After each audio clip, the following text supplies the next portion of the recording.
ఓడిపోయినా సరే, దెబ్బతిన్నా సరే వెనుకుట పట్టుదల ఆ శక్తిని కలిగి ఉన్నది.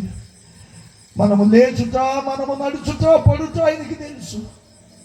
బలహీనమే అయినా ఎన్నుకున్నాడు. మనం పడే సంగతి ఆయనకి తెలుసు. మనం కాలు జారే సంగతి ఆయనకి తెలుసు. అయినా జారేవాడే అయినా లేపాడు, పడేవాడే అయినా పిలిచాడు, పడేవాడే ఓడిపోయేవాడే అయినా పట్టుకున్నాడు.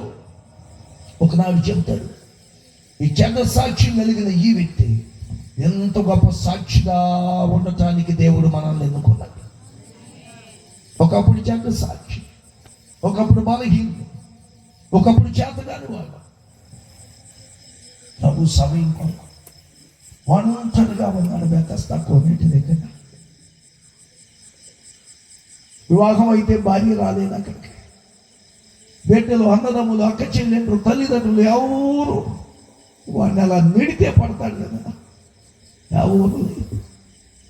కోరిక చాలు, స్తోత్రం చెప్పు, నిరీక్షణ చాలు, పట్టుదల చాలు, ఆసక్తి చాలు. ఈ కోరికలో వెదికే అనుభవంలో నువ్వు ఉండాలని, వెదికే అనుభవంలో పట్టుదల నీవు కలిగి ఉండాలని, వెదికే అనుభవంలో దీపం వెలిగించబడిన అనుభవంలో నువ్వు ఉండాలని, వెదికే అనుభవంలో వచ్చబడి శుద్ధి చేయబడి పరిశుద్ధత అనుభవంలో నువ్వు ఉండి ప్రార్థించాలని దేవుడు ఆశిస్తున్నాడు. ఆయన కృప మీ అందరినీ తాకునుగాక.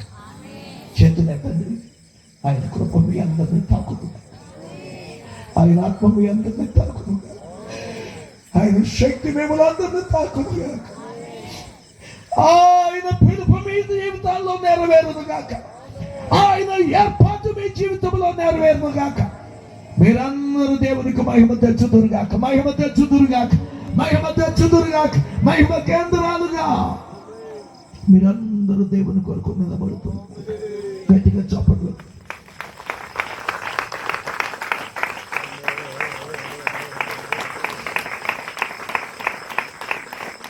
పేదలు చూడండి, పట్టుదలతో ఉన్నారు, పట్టుదలతో ఉన్నారు. ఎప్పటికప్పుడు నిన్ను నువ్వు పరీక్షించుకో, ఇతరులను పరీక్షించడం మాని వాక్యము ద్వారా దీపాన్ని వెలిగించుకో. సంఘానికి వెళ్ళి సంఘంలో నిలబడు. యేసు రక్తంతో, స్వపరీక్షతో, పాపాలు ఒప్పుకోవటంతో, వాక్యముతో నీ జీవితాన్ని ఊడ్చుకుంటావు. ఆయన దినం వస్తుంది.